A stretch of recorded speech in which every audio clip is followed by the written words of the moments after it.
not been accompanied by the commensurate infrastructure upgrade that is required. And this is why many of our water and sanitation infrastructure is creaking.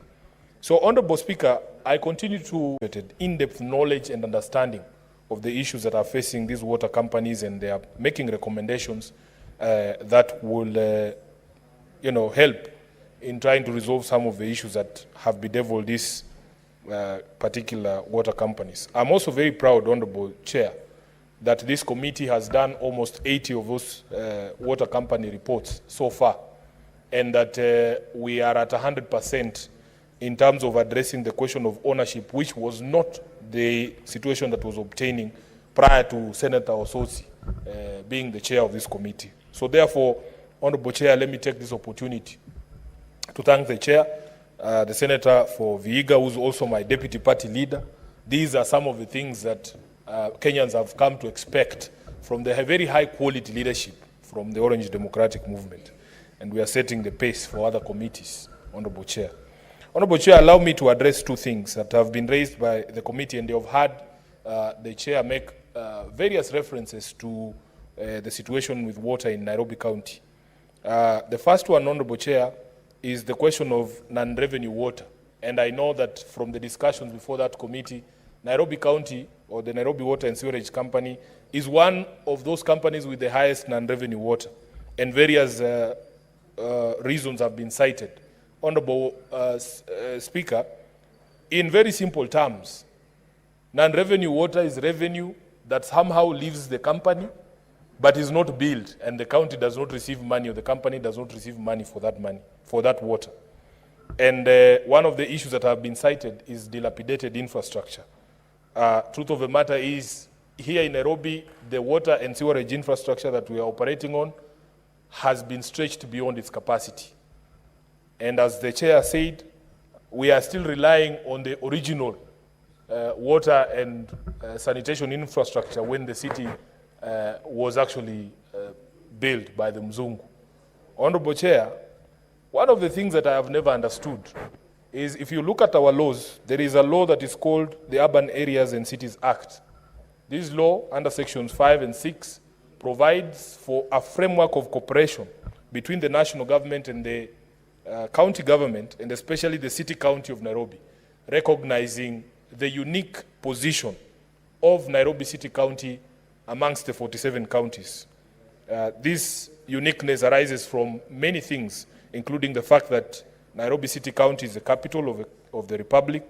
It hosts the diplomatic headquarters of many countries.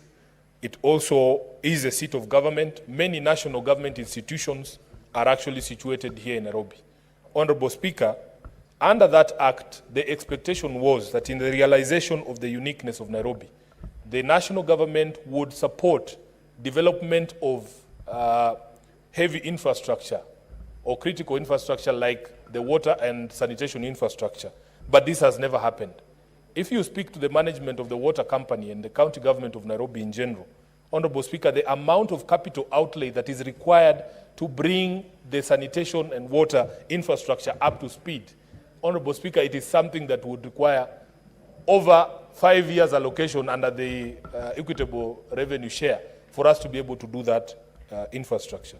As we speak, Honorable Speaker, the existing sewage network, for instance, covers only 37 or 30% of the total square area of Nairobi County.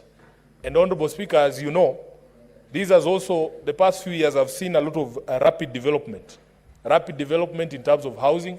Very many new buildings are coming up, going up to 25 floors, hosting thousands of tenants, but it has not been accompanied by the commensurate infrastructure upgrade that is required. And this is why many of our water and sanitation infrastructure is creaking. So, Honorable Speaker, I continue to call on the national government to honor its responsibilities under the Urban Areas and Cities Act to support Nairobi's development of certain critical infrastructure, including our water infrastructure, Honorable Speaker, so that we can be able to meet the needs of the people of Nairobi. Secondly, Honorable Speaker, the committee has highlighted the specter of illegal connections and what the chair has called outright corruption. There are stories we hear in this city, Honorable Speaker.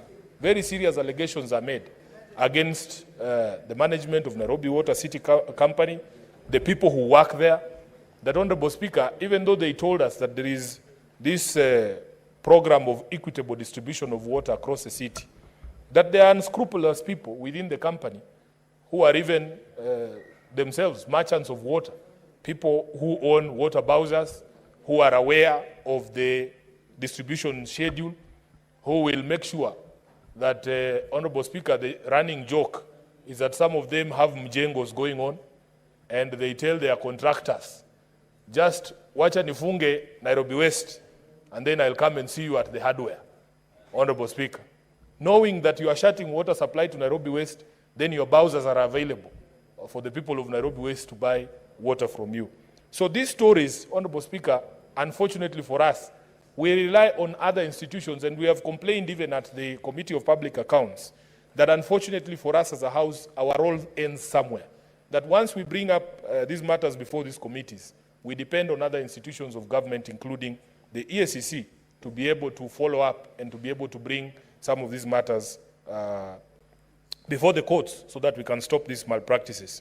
I remember, Honorable Speaker, and I don't know if Chair of this committee can recall, that when the Nairobi Water team was before his committee, there was a discussion about the discharge point for sewage from these exhausters in Nairobi.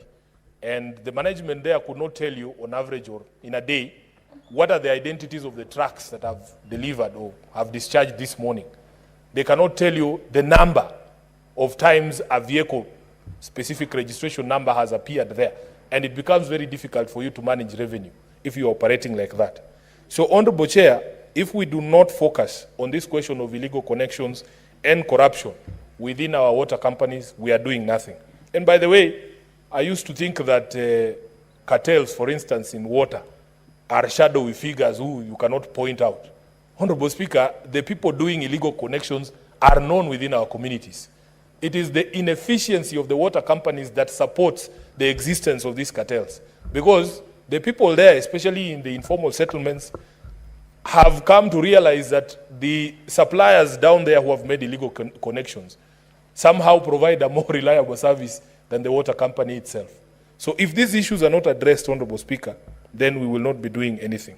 Lastly, Honorable Speaker, I want to just comment on something that the Speaker, the Chairman said, that the recommendations are arrived at by consensus. And in replying, I would also want him to advise if this consensus is just amongst the members of the committee, or if in fact the management of the water companies themselves share in some of these recommendations, because it is important that you get the buy-in of these stakeholders, especially on conflict areas such as the Kisii and Nyamira situation that you have referred to, the Bungoma and Trans Nzoia one. If there is no commitment from those stakeholders to resolve those problems, there's not going to be resolution of those problems. So therefore, Honorable Speaker, I want to thank the committee. I thank them for the support that they are rendering to all these entities for them to be able to improve. At the end of the day, Honorable Speaker, what the people of our counties expect is reliable water supply.